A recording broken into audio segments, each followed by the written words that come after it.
My name is Bolali Edwards, convener at Strap and Safe Child Foundation. This idea was born out of the passion that I had for child safety, precisely in 2006, 2007, when I discovered that a lot of children are not so safe on the road, at school, and even when they're at home. So I kept on having this burning desire to come into that safety space whereby I can begin to advocate for child safety all over the place. And this we started over 10 years ago now, and the advocacy still continues. The experience so far in over 10 years has been a cocktail of different experiences, from stakeholders, being parents, being governments, teachers, school owners, guardians, and a lot of experiences of having to advocate, sensitize, and inform people on child safety. I could say that it's been very daunting because of the energy that it takes from you to advocate for safety in this part of the world, especially in Nigeria, where people feel that safety is not part of us, it's not a lifestyle, it's not a culture. So they would rather just want to feed first and wear clothes rather than think of safety. So the experience has been quite overwhelming. But I could say for a fact that we're not getting enough recognition now. People are getting to hear about experiences of children who have involved in one accident or the other. We have statistics of children who have been maimed for life, children who have actually died from not being restrained in a moving vehicle at home, in swimming pools, at school, playing, and all of that. So it's been a cocktail of different events, and I must say that it's experiential, and we would continue to advocate as long as Strap and Safe is still existing. My name is Olaomi Edwards. I'm the husband of the convener of Strap and Safe Child Foundation. I'm a father, a coach, a mentor, and a business entrepreneur.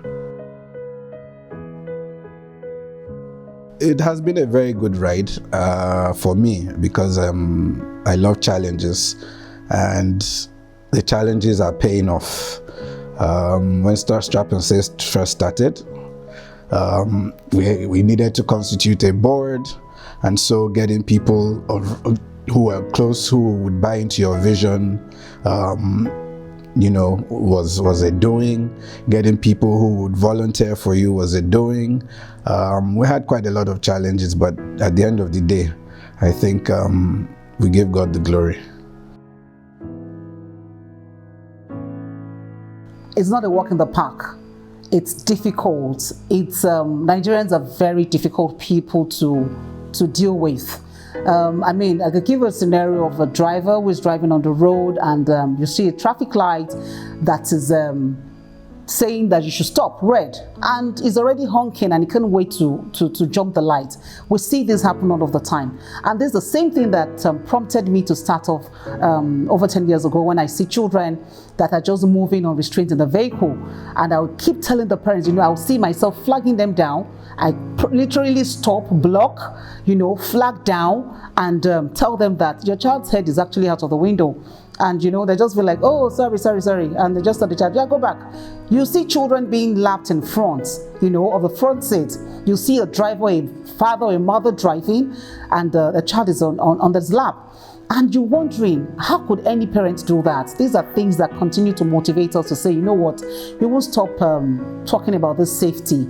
The children don't know any better. They're children, and children are very curious, they're very boisterous, they want to see what is going on around them, and you can't stop them. But you as a parent must do better by making sure that they're safe at every point in time.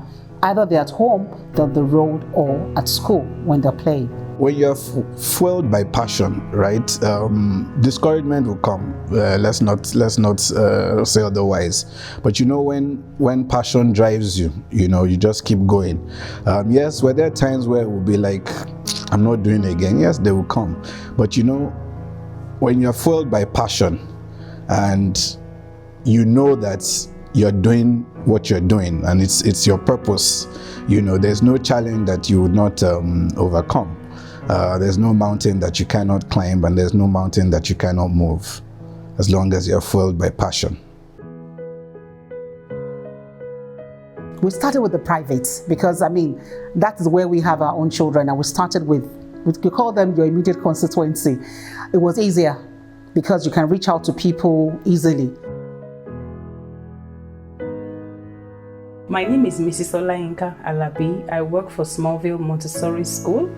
I am the head of school. I'm Dr. Nike Akindayo. I'm the head of school, Grace Children's School. Way back in 2012, I listened to Strap and Save, Mrs. Edwards on radio. And it was from there I got her number and I called her up, and the relationship started from there. And then she would come to school with volunteers as staff to teach the children about safety on our roads, especially when it comes to strapping the children in moving vehicles. She also covered areas like safety in school, safety at home. We had several sessions where she taught the children the different traffic symbols and signs with the officers of the Federal Road Safety Corps. And that activity has spanned since 2012 to date. Well, the foundation came in a bid to introduce safety measures to school, and over the years we found it beneficial working with the foundation. We could see the dedication and the passion to ensuring safety standards are kept in schools, and one very nice thing that they did was instituting the safety clubs in schools. So our children they are part of that, and we found that so beneficial to the school and also to the children. When we started by proposing that we'd like to collaborate with the government, it was daunting. In fact, it took years before we got our approval. When we did get the approval at the end of the day, COVID happened, we couldn't kick off. And when COVID went, we were told to we had to start all over again, the registration. But the passion and the zeal and the motivation to see that we must take this advocacy to those children kept us moving. So we eventually kicked off with the Lagos State government earlier on this year, and we've been able to reach out to 25 secondary schools in Ikeja, and we're going to be taking more by next session as well. And for me again, I think it was high time that we needed to go to these children, because I recall very well in December 2021, December 7th, there was an accident that happened at Babsfafunwa Millennium School at Ojodu, where 2 children were killed and about 12 of them were badly injured. And for us as an organization, we just thought that we could do better if the government is not doing what they should do. So we were able to put a foot forward to say, you know what, let's come in and see what we can do around the schools so that they can have a safe environment. But as we speak, nothing really has been done. So those are the kind of challenges we face every now and then. Then with the citizens themselves, you will see a mother who is driving, or a mother who comes out of a vehicle, and she's gone into the supermarket or into the market, and she locks up a child in the car with the AC on. Several of that has happened in Lagos State here, and the children died. You see that, you tell them, they tell you, sorry, I can't carry my children around. So the challenges are enormous. But I believe that with more information and sensitizing and advocacy out there, people would learn.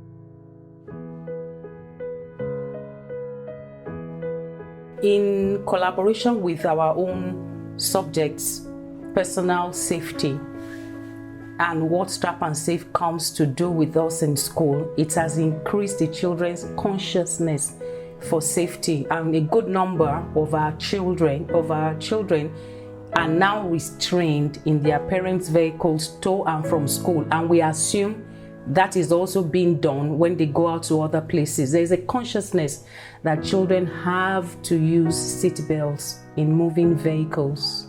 I will let you know that in grade schools we already have safety standards in place. and we have clubs that enshrine that within our curriculum. So, you know, like finding a partner in strap and safety, you know, was very, very key to some of the things that we've done over the years. They've always been able to attend to us in terms of coming onto the assembly when we have safety days. They'll come onto the assembly, reinforce the things that we are teaching in our classrooms, reinforce our old school messages about safety, and that's very, very good for us. And there are times that, you know, our children also have the opportunity to go to some of the programs that they have outside of the school.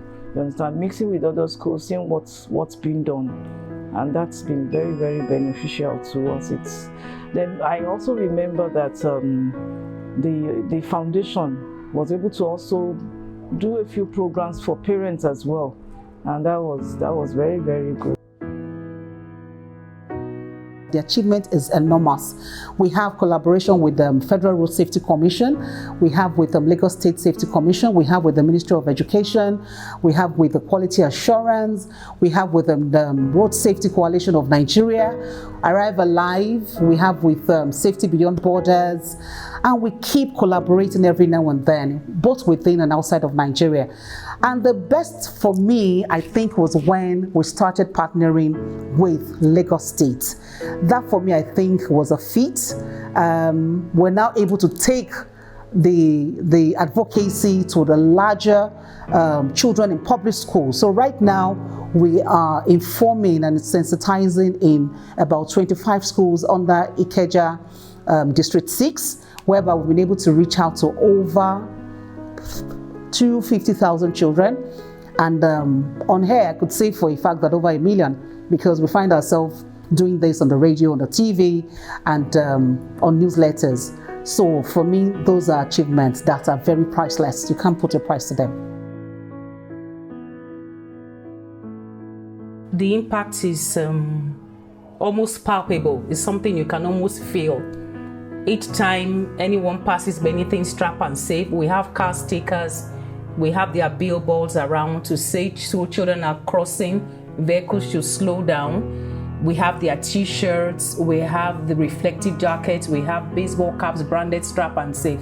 It's everywhere in our schools, so the consciousness is quite high among the children, staff, and invariably their parents. There is a consciousness in our community as a school, Smallville, that we need to be safe in every regard.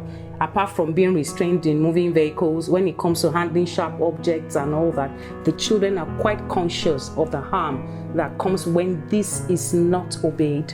We found this foundation very beneficial in terms of, you know, when we have events, when we have campaigns, we invite the Safe and Strap Foundation and they come in to talk to our children. And I believe that they reinforce the message on safety. We have an anti-bullying campaign that they also came in on, and they were able to deliver value in terms of helping our children to see how beneficial it is to do what is right at all. My name is Ogene Mega Atamu and I am in grade 6A. My name is Temiso Ido and I'm in grade 6 PEL.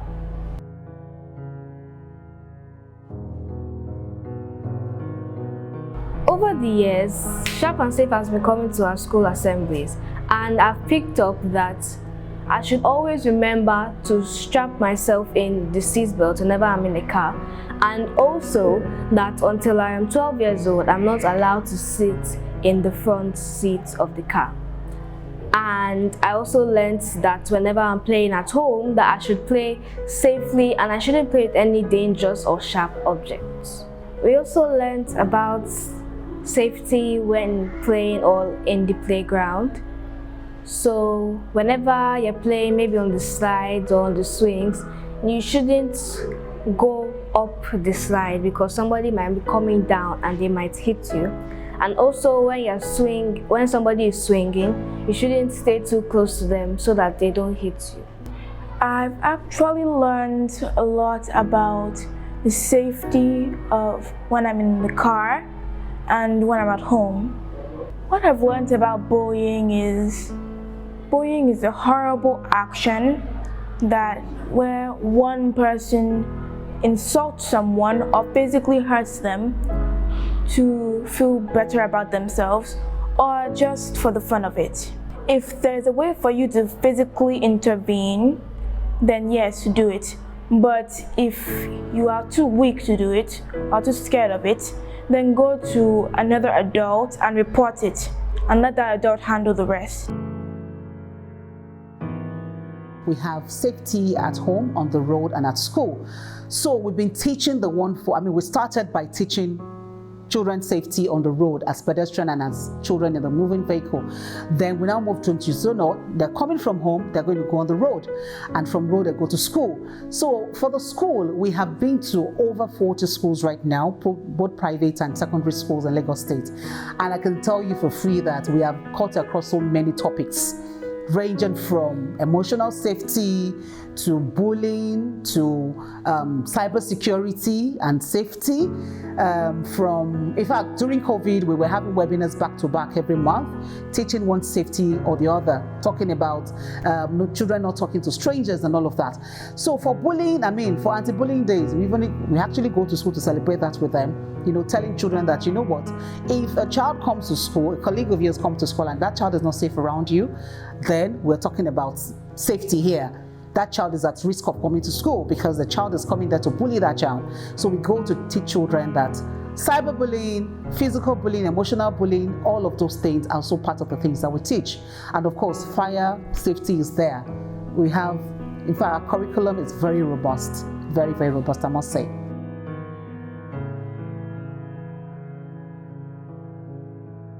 We want them to come more to our school, to do more with us. We are always glad to have them interact with our children, engaging with them when it comes to safety. We've had a lot of talks, even via Zoom during the pandemic.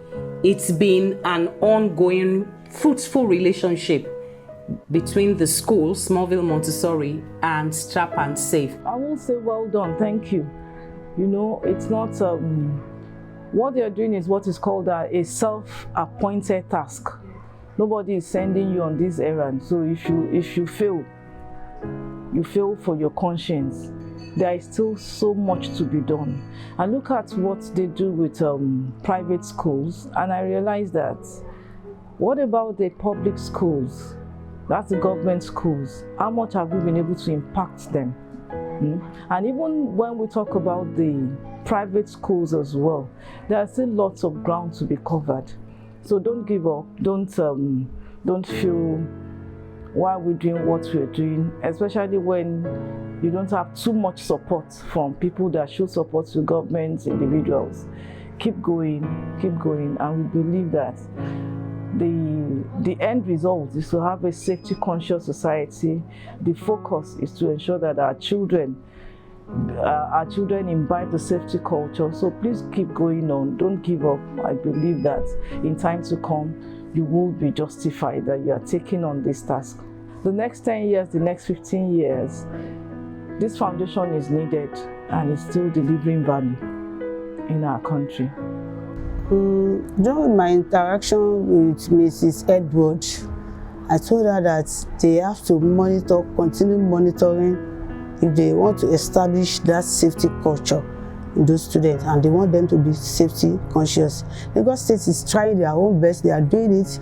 We are monitoring it in our co-curricular science activities in the school. We go to the school to monitor their activities. Thank God that the activities is coming back alive. So they too, they should partner with Lagos State and come and monitor those children and know how far they have.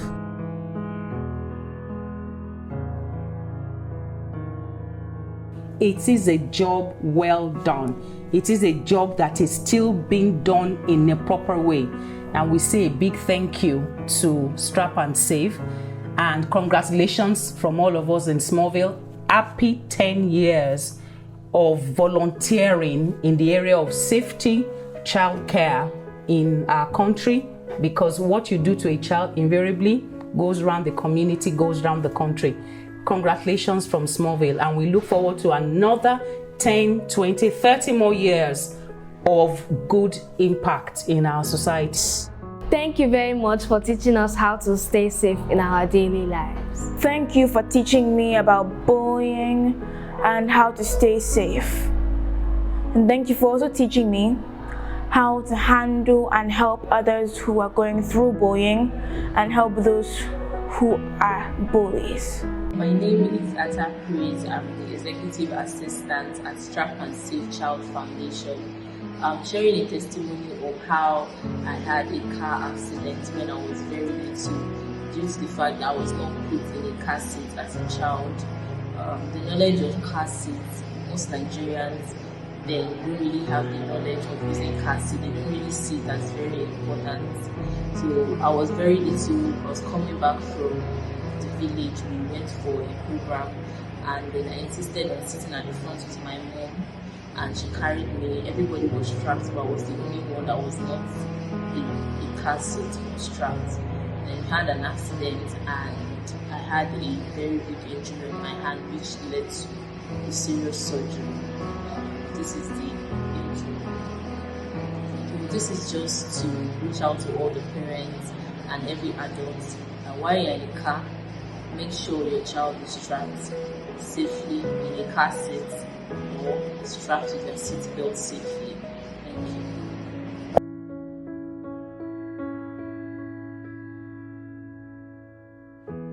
"10 years from now, we have big dreams. We have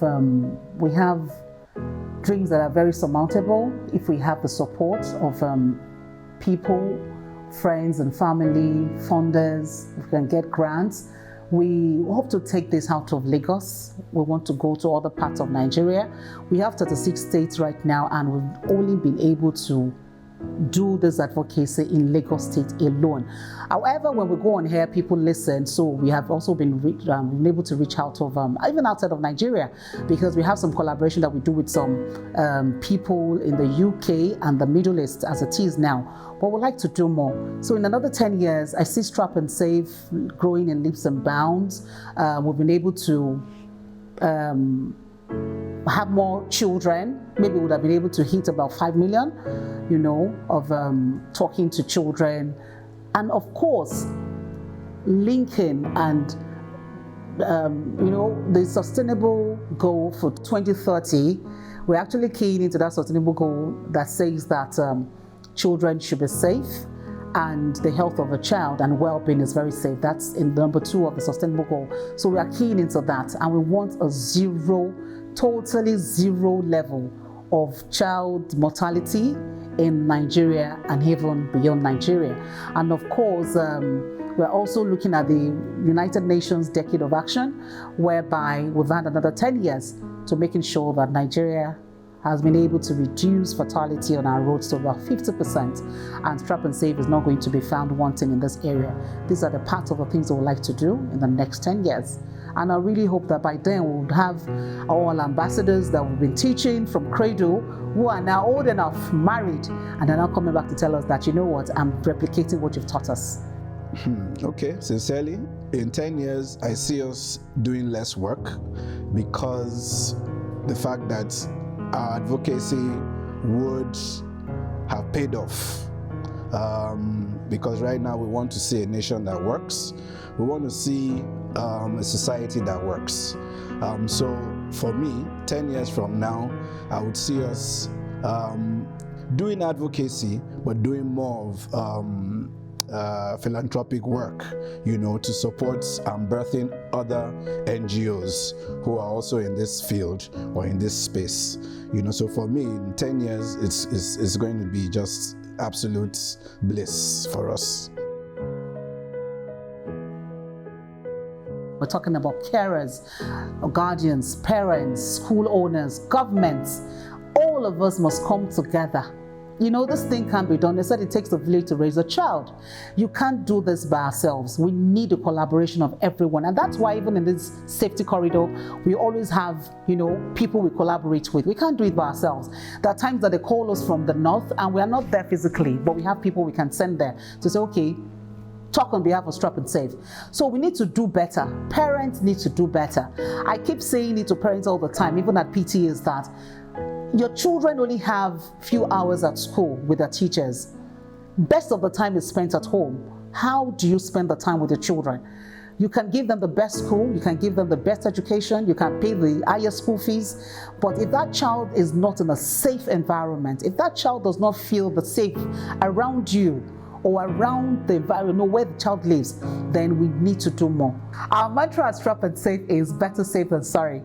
So it's better you put on the prevention or the preventive method than bringing the curative one. Just want to encourage every other, whatever you're doing, partner, NGO, whoever, just ensure that whoever buys into your dream, is one who is your partner. As I say, dreams never die. They may take time, but dreams never die. They just don't die. One day, someday, it will come into fruition.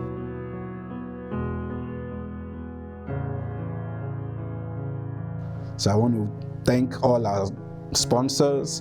I'd like to thank all our supporters, all our praise people who just support us from the back end, radio stations who have bought into this, government, private and private and public sector, our volunteers, through thick and thin. Some of them you call 24 hours to notice, 2 hours to notice, and they show up. I also like to thank other members of the board for believing in this vision and believing in Strap and Save Child Foundation. And I want to wish Strap and Save Child Foundation a happy 10 years anniversary. Like the convener said, more work means more work, and so I just want to, I'm glad, it gladdens my heart that 10 years ago something was birthed and we're beginning to see its fruits. So Strap and Save Child Foundation, cheers to another 10 years. This is an opportunity to say a very big thank you to my indefatigable board of directors, from my chairman, Mr. Andoi Enang, to Mr. Adefunke Kuyoro, to Mrs. Kenya Anima Shao, to Ms. Oluyemi Shitu, to Ms. Abiola Laseinde, and to my darling husband, Mr. Laomi Edwards. Thank you so much for all that you do. To our volunteers that I could call 24 hours to our events and they're up and running, to everyone, to governments, to the individuals, to friends and family, to donors and supporters who always cheer us on, I say a very big thank you. And of course to Almighty God who have brought us this far, this journey. He hasn't left us, and I trust God that He will not leave us. For the next 50 years, we're going to go strong. Thank you. God bless you.